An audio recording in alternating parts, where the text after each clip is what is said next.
All right, good evening, everyone.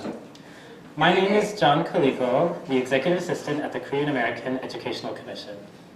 Thank you all for coming to tonight's forum. The presentation will last about 50 minutes, and we ask that you hold all questions until the very end. Afterwards, please enjoy some refreshments prepared by the KAEC staff. I am pleased to introduce Fulbright Distinguished Award in Teaching recipient, Mrs. Monica Schnee.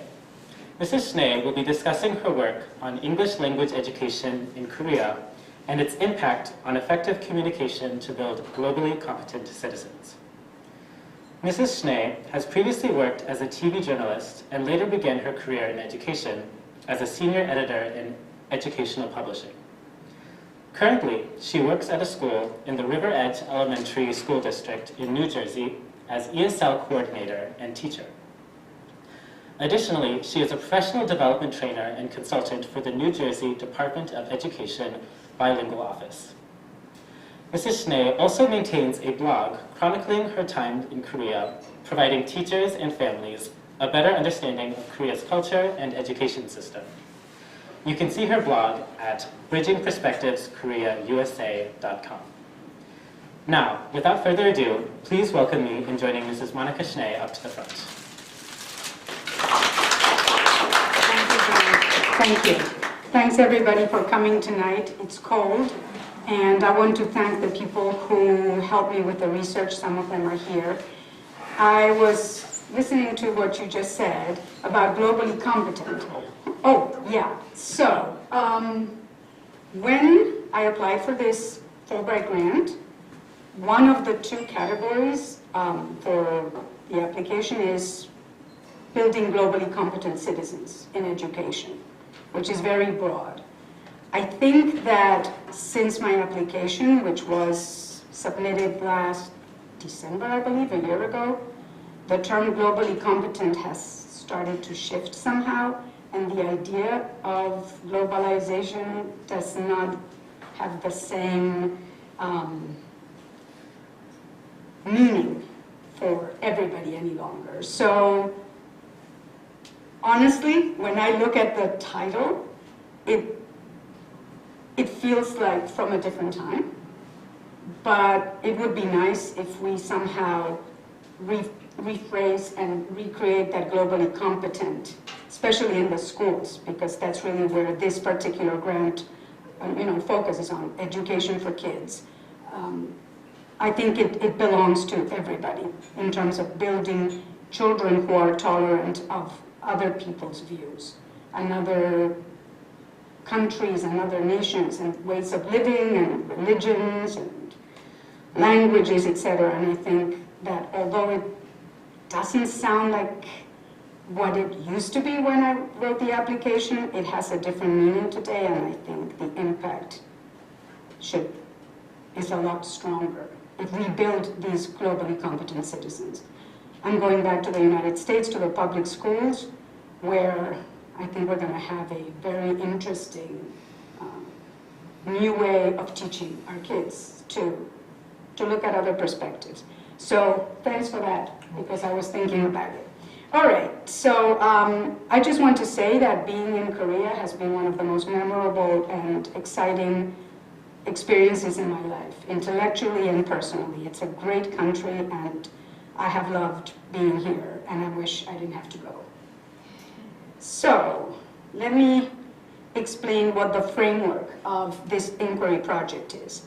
As a result of working in the United States with Korean students, mainly, I work with many different nationalities, but Korean is our largest population, I wanted to come here to gain insight into Korean culture, into the language, and into the education system, and with a focus on English education, but you can't do one without the other. The project is an exploration into Korean education with a focus on English education, but it is not a value judgment. I didn't come here to say this is better, or this is worse, or this is why you're doing so well, or these are the things that you don't do so well. Some of the findings are just objective findings that you discover as you go along. But I didn't come here to say you're doing a much better job and we're doing a terrible job, or vice versa. which is a little hard for educators to do. So this is a snapshot of some of my students. I love them and I miss them dearly. And I think that it will be very exciting to go back to see them and share what Korea is all about. So a quick overview of the Korean immigrant population in Bergen County. New Jersey has many different counties. Bergen County is the one where 90% of the Korean population lives. It's a very strong immigration group. It's not all over the United States, but it is in certain parts of New Jersey and in certain parts of New York and in certain parts of Los Angeles. So Bergen County, New Jersey. Koreans are one of the fastest growing immigrant groups there. The county's top 10 municipalities by percentage of Korean population are in Bergen County. Some of the public school districts offer bilingual education in English and Korean. New Jersey is one of the few states left which offers bilingual education. And in Bergen County, you have a lot of Korean English schools, especially at the elementary level. Since 2012, the ballots are in Korean, Spanish, and English. Here's an example of our last presidential ballot. So we want to make sure that people know what they're doing. I think this is pretty powerful to show, what the population is in Bergen County. So the inquiry project objectives: to observe how Korean teachers of English teach the language in public and private schools, to communicate critical thinking skills, to discuss how schools of education train teachers of English, to gain first-hand insight into English language instruction and education, to support Korean students in U.S. schools, the educators who work with them, and with their families. As I said, I work with a lot of Korean children and families, so I noticed through the years that they struggled in one specific area, which was communicating critical thinking. Even if they came speaking English, which many of them do, they come, especially the kids who come into 2nd, 3rd, 4th grade, they come, a lot of them speaking what we call social English. But when we dig deeper, they need a lot of help. And parents are a little bit shocked because we all know that here, English education and spending money, serious money to send kids to hot ones and English academies is a tremendous financial effort and burden. So when kids need English as a second language support, it's a big shock to them. But the reality is they don't really have the English they need to work academically, and they don't have one thing that we do in the States, which is that critical thinking skill, which is different from creative thinking. So the research participants.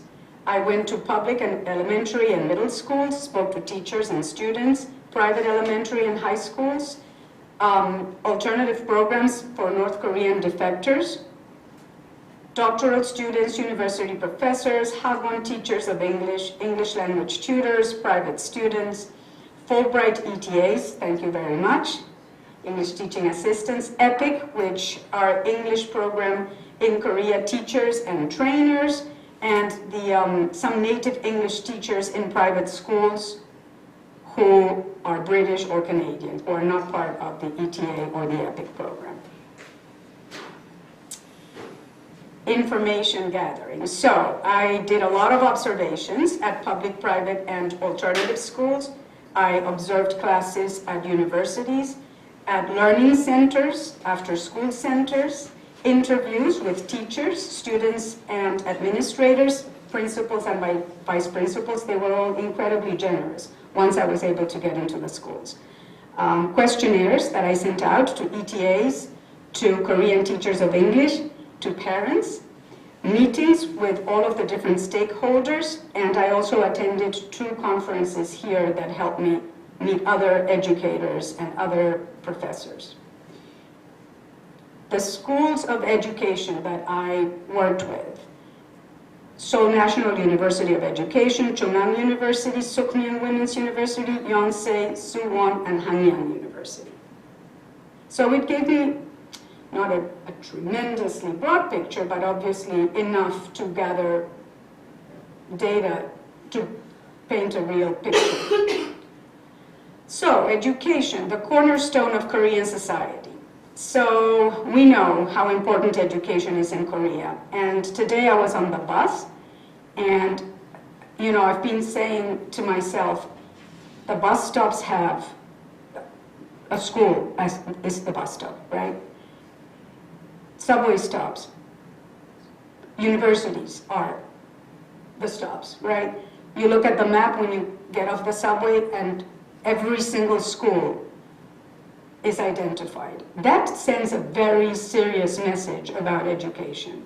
I've never been anyplace else where schools are so prominent at every level, and I think that speaks to how important it is here and how people identify certain places, right? So that's why I have all those different signs there.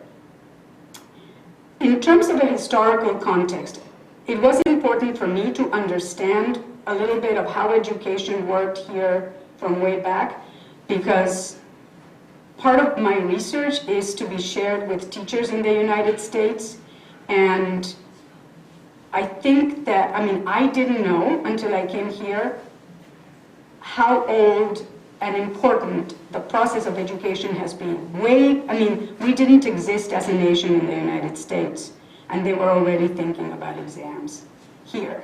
So that really gave me a totally different understanding of everything else that happens in education today. And here's a little timeline.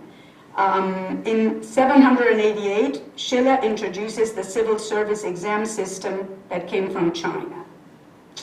In 960, Goryeo follows, then the Joseon dynasty improves on it as a means to recruit officials through only the Yangban classes, but it's still something that is institutionalized, an exam system. In 1893, the first English school is founded in Korea, Dongmunhak, beginning a complicated trajectory of English language education in this country. So already 1893, you have the first English school in Korea. In 1894, the Gabo reform begins bringing the modern movement, elementary, high school, and college education. In 1895 and onwards, the educational system shifts from a neo-Confucian model to a practical model, and there is a new exam that comes into play. And then from the 1950s onwards, Korea relies on hard work and brain power to rebuild the nation, making education and competition the engines for advancement in this nation. And honestly, I think it's very important, and again, I don't think educators in the United States realize that this is a very new democracy. So new.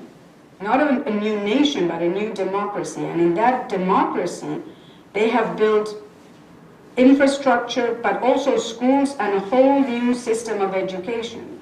And so there are many wrinkles that they still need to iron out. And I think by integrating models from different countries, they still have not quite found what the Korean way is. But that's because it's really new. So we have to think of Western and Eastern thought and its impact on education. That's not only is it important here as they integrate Western practices, but it's very important for us in the United States as we work with kids who come from Asian nations. So following Confucian tradition, teachers are the vessels of knowledge. The memorization is a key component of education. It was then and it is now. We know that in the United States it is not. They have to memorize Chinese characters. Until recently, that was a big part of education. The teacher as the source of knowledge is a paradigm that is still something that happens in the schools here. Asking questions may be viewed as disrespectful. a little different in the United States.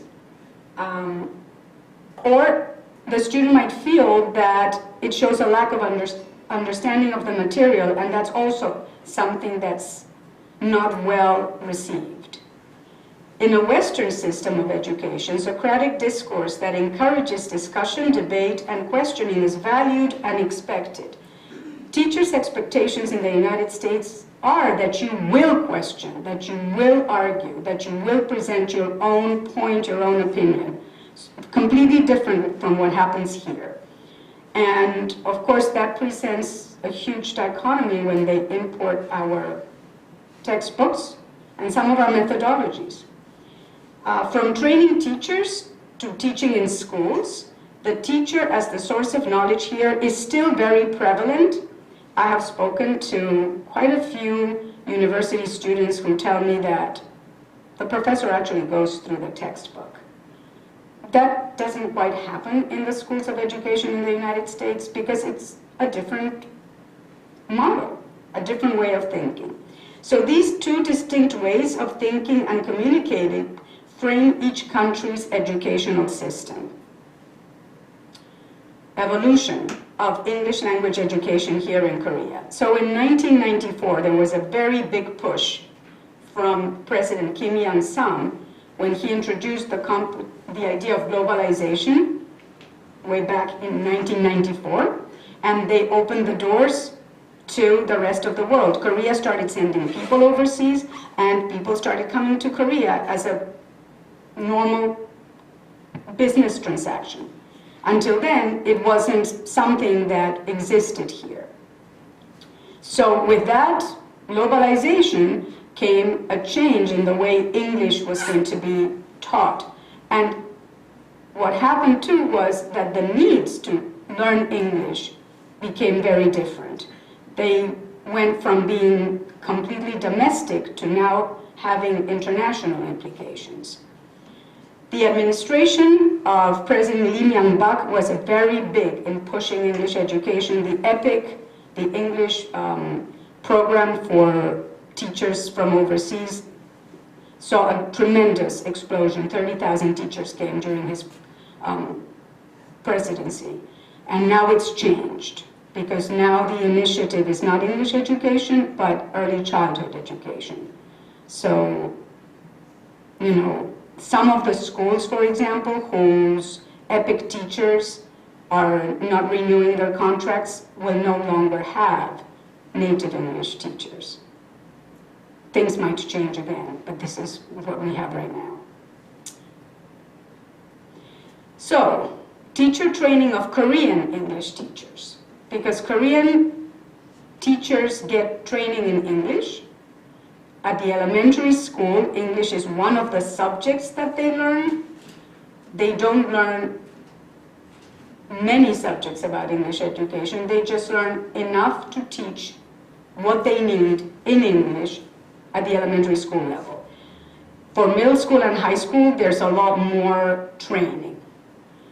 One of the things that I learned is that they're still using the GTM, grammar translation method, as they train future teachers.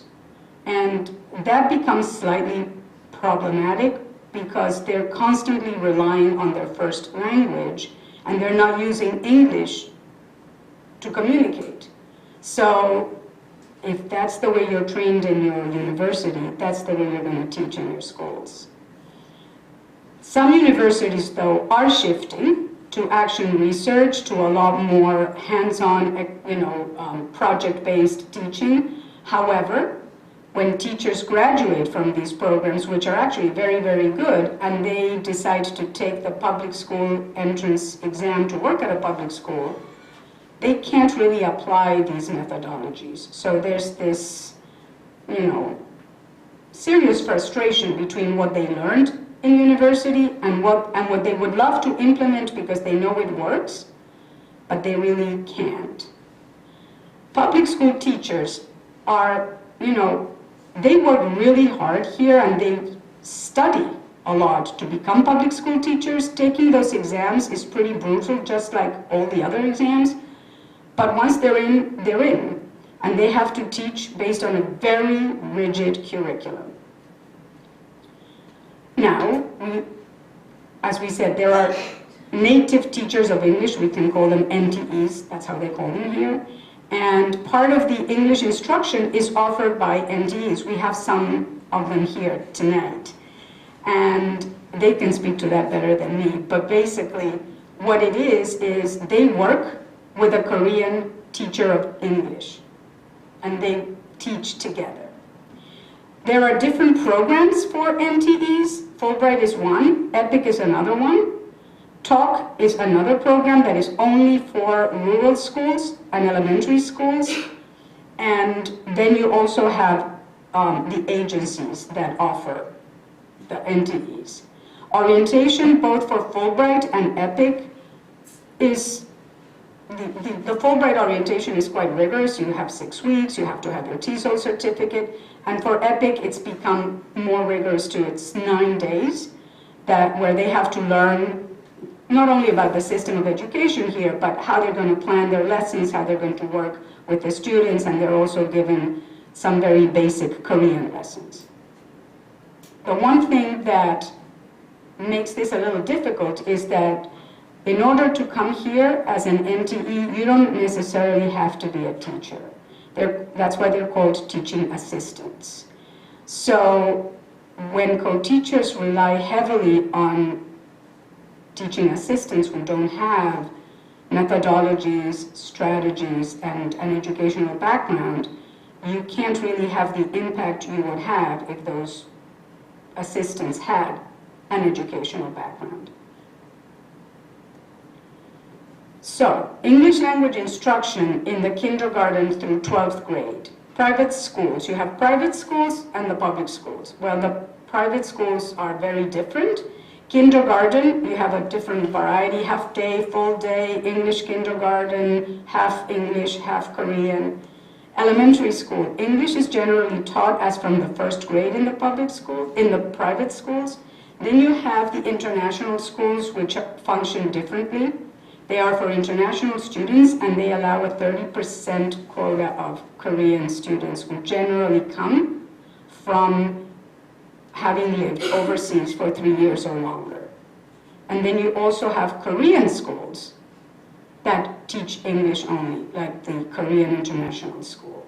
And they hire English, American or British or Canadian teachers. The international schools do require that the teachers they hire have a teaching degree. And then you have foreign language schools, which are private, and they specialize in different languages, and English is compulsory. Now, the public school, kindergarten has no English, 1st grade, and 2nd grade no English, but in grade 3 they begin to learn English, from grade 3 to grade 6, and then they go into middle school and high school, and they add an hour per a period per grade level as they go higher. The alternative schools are the schools for the North Korean defectors, where they teach English too, because those kids need the same kind of skills that the South Korean kids need. Now, this is a page from the EPIC manual, and it explains exactly what the Korean English teacher should do and what the native teacher of English should do. And I think it's very telling, because it says, Korean English teachers teach students with their English textbooks and may use supplementary handouts to enhance their learning. They usually hurry to cover everything in the textbooks because the allotted time isn't enough. In an attempt to curb private education fees, the government has encouraged the contents of the EBS lectures. The EBS lectures are the lectures for the Sunang exams. To be reflected in the college entrance exam. The Korean government urges teachers to use English when teaching English. Many English teachers try to use English. However, some teachers still teach English mostly in Korean due to its effectiveness and their lack of confidence.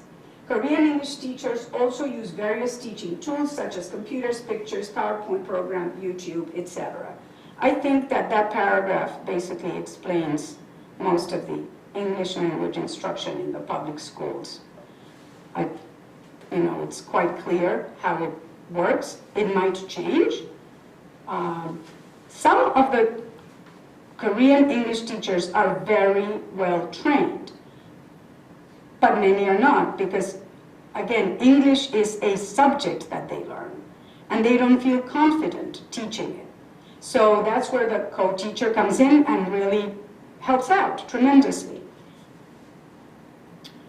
This is a quote from one of the students that I interviewed. It's quite remarkable. Korean government once believed having foreign teachers at class would greatly improve students' English skills. As a result, they recruited a lot of foreigners, but most of them lacked qualification. At my middle school, there was an American teacher who majored in engineering, and he had no idea about teaching skills or having standards for the class. I remembered what he did for the whole semester was reading textbooks in a native pronunciation and showed us animations or movies. So that's, I mean, not all, obviously not everybody works that way, but this is somebody who is now at Korea University and is a really bright student. So I have some pictures here of co-teaching. One of the co-teachers happens to be here tonight. So at the elementary school level, the main reason why they have ETAs or NTEs is to make English fun, because English is something that unfortunately is not very liked in Korea.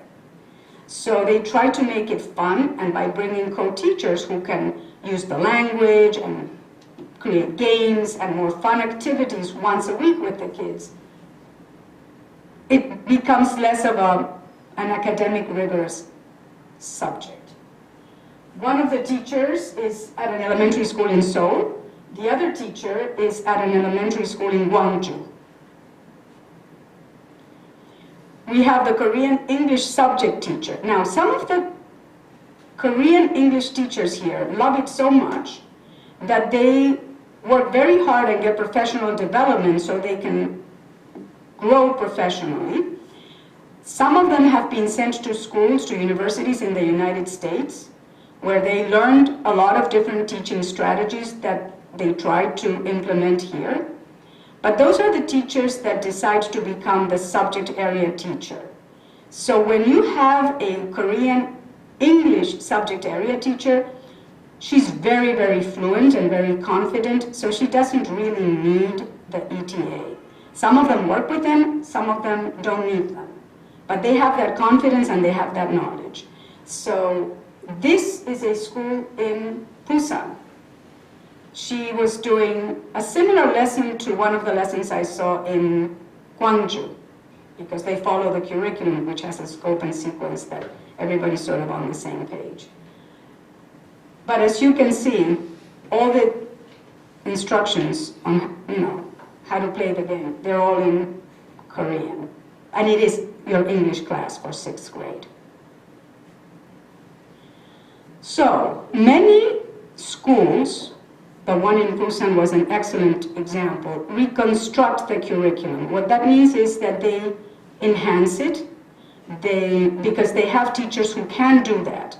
So they will use the national curriculum as a basis, and they will add 1 hour of storybook reading or an extra hour of conversation. It doesn't happen in every school, but schools do have autonomy to do that, to reconstruct the curriculum. There is a recognition from most teachers that I have interviewed that speaking is a real big struggle. It's an area that needs development. And the NTEs help, but they need more help than just once a week. Here are some examples of textbooks. So the national curriculum also has textbooks that they publish. They give guidelines to professors who work at the Institute of Curriculum and Development, and they have very rigid guidelines. Certain number of words per grade level, those words and no other words. So it's very hard to teach a language when there's no flexibility. There's a lot of read and write, think and write and play, listen and say, a lot of repetition, and then they get to play some games and the teaching assistants help with that. It's like a foreign language curriculum that you would have in the United States, but the material is quite dry. So it's not engaging enough, and it's very repetitive. It's very much rote memorization, drilling the same expressions. What's wrong with you? Do you have a headache? What's wrong with you? Do you have a toothache? I mean, people are laughing because I think they teach this. And how much can you teach of what's wrong with you, right? And there's never, and here is the piece that I wish would, it's just a little extra thing, but what's wrong with you? I have a headache. Why do you have a headache? But that's not part of the national curriculum. So we stop at, I have a headache. And when you ask the question why, you can start having some conversations and eventually think critically. But there's no room for that. English instruction in private schools. Well, there are so many different ways that they teach English in private schools that, you know, it's like a whole different world. Some schools that are attached to universities, they will teach the national curriculum in the morning, and then in the afternoon they will teach their own curriculum. Some schools have English native teachers, like up to 24 teachers, so you can imagine the quality of English instruction in those schools. Some schools teach English, they teach the national curriculum fast, because their kids already know the material, and then they devote the time to other materials and other ways of teaching. So it's very inconsistent. There is not one way. There is one curriculum in the public schools with the materials that those teachers use, but in the private schools, they bring materials from the United States that are aligned to the Common Core standards, which means nothing here. And they follow, they buy boxed materials, and they follow those programs. And everybody's very happy because the kids get to learn English the way they would be learning it in the United States or in England. So here is a national curriculum lesson, and in the afternoon they were doing their own lesson. This is a private school. So in the morning, the national curriculum lesson was, I can dive, I can swim, I can walk. In the afternoon, I don't know if you can see the amount of text that they were reading. They were reading a story about Rosa Parks. Well, if you can read a story about Rosa Parks, you can certainly use I can. So it becomes very difficult for the teachers and for the students, because in the morning it's very hard to have them engaged. But then in the afternoon, you work giving them what the kids really need. English language instruction beyond the schools, the hagwons, which of course create a whole different picture of inconsistency and inequality in public school education. Many teachers have said to me, we teach parallel curriculums. They teach one thing, they're 3 years ahead of us, and we're just regurgitating what the book says. So hagwons come in all different shapes and sizes, and I think everybody who's here is very familiar with them. There are English libraries here that are subsidized by the government, and I think that's amazing that they believe in English language education. And I've gone to a couple of them. They have an incredible amount of books. They're wonderful books. The librarian knows a lot about English language literature. They offer classes after school for reading comprehension and writing, not so much for speaking. They use guided reading books. They don't really know how to use them, but they're there.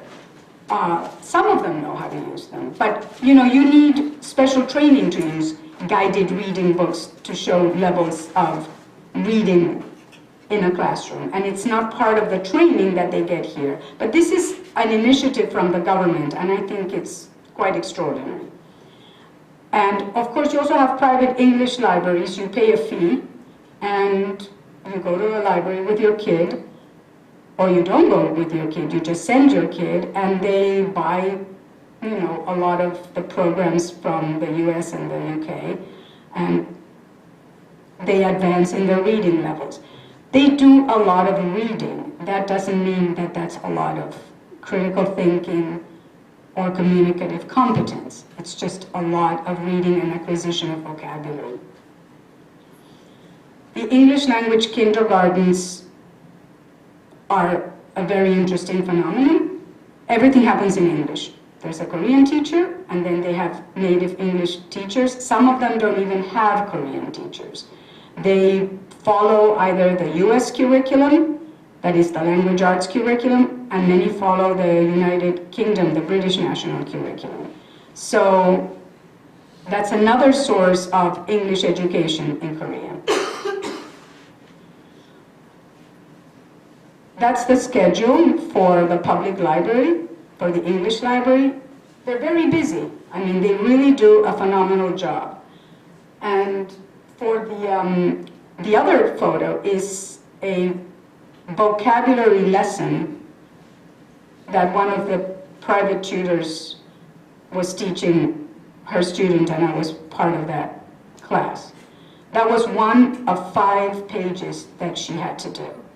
And she just has to memorize the words, not use them in context, just memorize them. She's in middle school, and she has to start accumulating all of this vocabulary so she can then take the exam. Here are some quotes from different people that I met, but we're running a little bit short of time, so I think I'm going to skip them. And then we have the KSAT, or the Sonum, which seems to be something that drives everything in education. So all the elementary school level teachers try to engage the kids differently, and they really do. And elementary education is very, very different. But when they get to middle school and high school, there's a different reality. They have to pass this entrance exam. So the objective ends up being the exam, especially for what I'm researching, which is English language. So they have to learn thousands of words, hundreds of words, and chunks of language. This is what the Sonum looks like. Just like with the SAT, they have practice books, and kids spend many, many hours practicing, not unlike kids in the United States. The difference is that they have one shot. And in the States, you can take the SAT and the ACT as many times as you want, and you then send your score to the university. You send the score that is your highest. They don't have that opportunity here. So that makes a tremendous difference in terms of competition, in terms of opportunities, and of the weight that the exam has, and therefore the weight of all of K-12 education, because you are gearing yourself to that one time. And many of the kids, I think they take it again the following year if they don't pass it. So they spend a whole year after high school, their first year after high school, being students of an exam that they didn't pass. And that's not a very engaging and meaningful way to spend your next year after high school.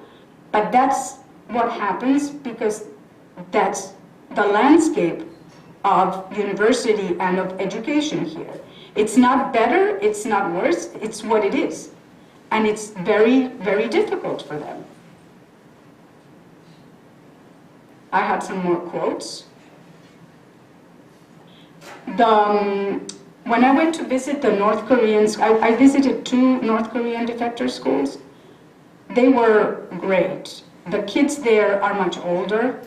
The high school, they have kids, they can go to school up to 24. That's when they stop getting the subsidy to go to high school. So it's a totally different mindset, and they're looking at English instruction so they can get a job at McDonald's or, you know, any place where they would need English. So it's a very different situation. They do use a lot of native English teachers as well that work as volunteers. And then this was the highlight of my research, elementary education. This was not English education, but of course, you know, you can't separate one from the other. When you go to a school, you see everything. It was the greatest pleasure. It was exciting. It was refreshing. It was what I so much wish that we would look at how Korea educates their kids between kindergarten and second grade. We're looking at PISA scores. We're looking at very dry data, and we're not looking at the foundation. It's really wonderful. I would love to teach here in kindergarten. So they learn to brush their teeth. Wow, hygiene. No, but it's incredible. After lunch, everybody has to brush their teeth. So I was at a school, and the principal had a toothbrush with a toothpaste set for me. And she grabbed me by the hand and took me to the sink. She didn't speak English, I don't speak Korean. I knew exactly what I needed to do. She watched me. I think I did a good job. And then I was able to return to the classroom. But you know, that is very important at the kindergarten level, to understand those kinds of routines. Lunch, my favorite time of day. Just for them to fill that tray requires a lot of work in kindergarten, first grade. They need to understand about food, nutrition. Everybody has to eat. I said, just like any American teacher would, what happens with the kids who have allergies? They looked at me as if I had come from Mars. They go, well, the ones who have allergies, we know they have allergies. We just don't serve them kimchi or whatever it is that they can't eat. They have to eat everything else. And they eat a hot lunch, a balanced diet. They have to finish their food. They are not rushed. They don't eat out of a lunchbox. They learn so much during that 1 hour period. There's a nutritionist in every school. We cannot do that in the United States. We're not, our system does not allow for that, but it's an incredible source of socialization and also learning on a day-to-day basis.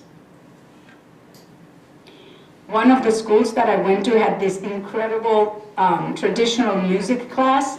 It was wonderful. They were dancing and singing, playing the drums in unison, because they can spend that time doing these things, which we don't have the time to do. No longer in kindergarten, first, second grade in the States. They're dancing. He was hired specifically to teach this class. The classroom teacher teaches music, but she doesn't teach this. This teacher comes to teach traditional music. Writing, what we would call in the United States handwriting, they do here still in 6th grade, calligraphy, and that is 1st grade. You can see the focus, the attention that they need in order to do that. We no longer teach cursive. Kids don't have to sit down and focus the same way Korean students are asked to do. And I wish that there could be a study, some kind of research that shows if you have kids work for the first 6 years of their school lives, every day doing this kind of work for 20 minutes to 40 minutes, do you build study stamina? We call that, you know, in education, there's something called reading stamina, how kids can read more and more and more hours. This requires tremendous focus. I think in a way this is a preparation to then go and study after 4th grade for 3 hours, then 4, 5, 6, and then we know that in high school they can study all night. But this is, to me, I was so in awe of how the kids could do this. They do a lot of art. This is very creative. right? So there's a lot of, elementary schools still have a lot of play, a lot of developmentally appropriate activities. I was shocked that there was no technology in the classrooms. Only for the teacher. There is no need for the students to have computers. In the United States, by third grade, we have what is called one-to-one. Each kid must have a Chromebook or a laptop because they need them to get ready for the standardized tests that happen in the spring. With all of what that implies, right? Because then you don't have time to do all sorts of other things. So when I asked the Busan principal, well, would you like to have technology in the classroom? He said, well, we thought about it, but then we decided no, they don't need it, they have it at home. So we have technology standards that are coming up next year, he said, and we are going to add a period so the kids can do some technology and they also go to computer lab, but it's not going to be in the classroom. It's not going to be in the homeroom. Here's the nutritionist at lunch. And, well, conclusions. The role of the government is huge here, from deciding what the national curriculum should be to how many years teachers can work in one school and then move to another school, to the number of vocabulary words that kids can learn. If they try to build equity, but it's obvious that with all the other interferences, that equity is not there. Education in general, as I said, I think elementary schools are really wonderful places to learn here. English language education is an evolving phenomenon. They're going to have to try to figure out a way where children can use English to speak and to write and to think critically. It would be a good idea if they devoted some time during the week, maybe 20 minutes a day, maybe 20 minutes a week, to developing critical thinking skills, because that is what builds globally competent citizens. And by that I mean the way English is taught in Korea for Korean purposes, for domestic purposes within the borders of the peninsula works beautifully. And that's the way it is. When you need to use it outside of Korea, it becomes an issue. And I think it's an unfortunate issue because everybody's trying so hard to do a good job. Parents try hard by, sending their kids to extracurricular activities, spending tremendous amounts of money. The government comes up with a national curriculum. They bring in teachers from other, English-speaking countries.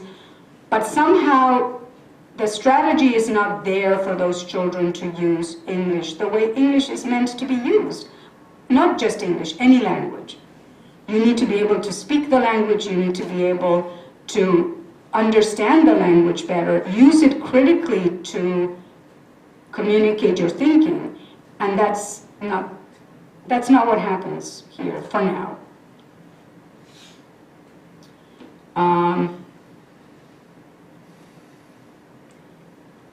So, in terms of Korean students in the United States, so what I have learned here, I'm going to bring back with me and share with teachers in the United States. There are so many things that they need to understand when they work with these kids, from study habits to simple things like, why is he showing up with a toothbrush in the first week of school, to, lunch and falling asleep in class in high school. Why is he sleeping while I'm teaching? All of these cultural things that I would have never known had I not come here. And that's what I need to bring back to the United States and share with other educators so we can do a better job teaching the Korean kids who come into our schools. So thank you very much.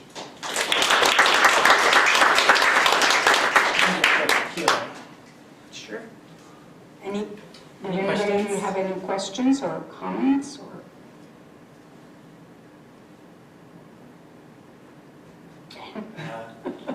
before you arrived in Korea, did you have any kind of preconceptions of what English language education would be like in Korea? And then when you were here, did your kind of ideas change?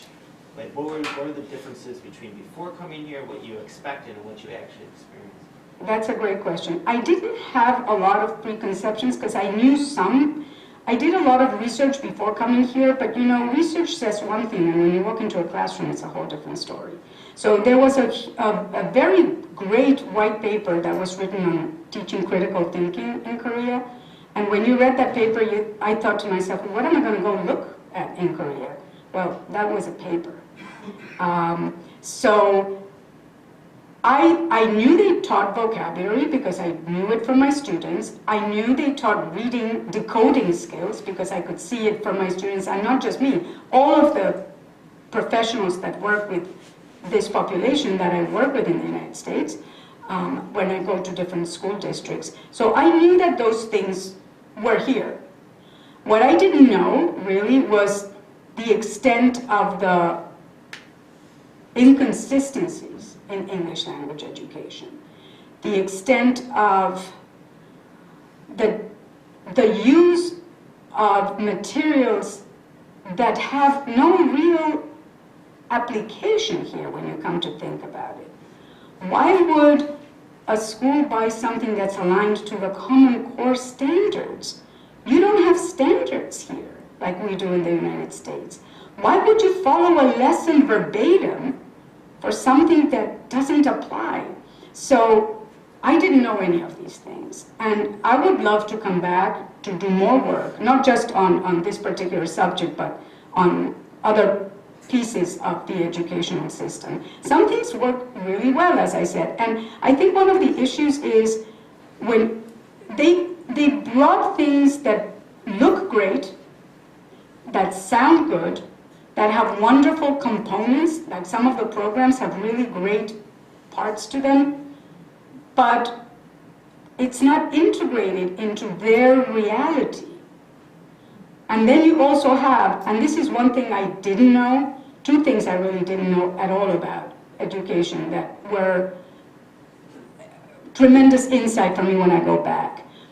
There is nothing here that speaks to differentiated instruction. In the United States, we have to teach children. We have to meet them where they are. That's our slogan. You have to meet the kids where they are. You have to work with what they know and bring them up. Here, the textbook is what you teach. You don't differentiate. Teachers don't need to. I mean, and historically it makes sense. It's very monolithic, and kids will get whatever they need outside of the classroom, but schools are changing here too. And in terms of English instruction, you have to differentiate. Because you have children in one classroom who have no English at all. This is the first time they have English in 3rd grade. You have kids who have spent a year in the United States. You have kids who have gone to Hakwans since they were in kindergarten. So, especially in English instruction, differentiation should exist. And it doesn't, and people are not really trained to do that either, because it comes from a different place. So that was very surprising to me. Yes? You said that your students in the U.S., you identified that they were struggling with the language of critical thinking. Mm-hmm. Could you give like an example or two of how that manifested itself in the classroom? Sure. In the States, we do a lot of